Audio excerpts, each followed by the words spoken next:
तर आश्वासनं देऊन सरकारनं मनोज जरांगेंची फसवणूक केली आहे। ठाकरे गटाचे आमदार कैलास पाटलांनी सरकारवर हा निशाणा साधलाय। कैलास पाटील ओमराजे निंबाळकर यांनी आज जरांगेंची भेट घेणार आहेत। 19 जून नंतर उद्धव ठाकरे राज्यभर अभ्यास दौरा करणार असल्याचं सुद्धा पाटलांनी सांगितलंय।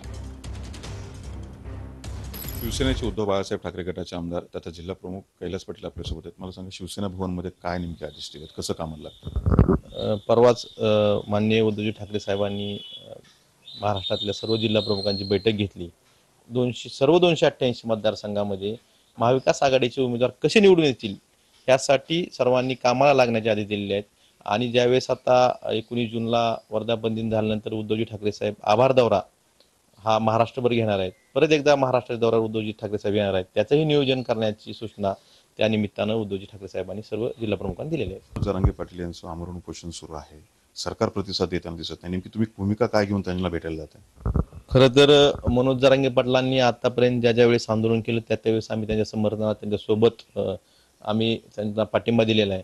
आताही आपण बघतोय की आज 5वा दिवस आहे, अद्यापर्यंत सरकारकडनं कुणीही वरिष्ठ त्यांना भेटायला गेलेलं नाही किंवा त्यांची बाजू ऐकून घेण्यास तयार नाही सरकार।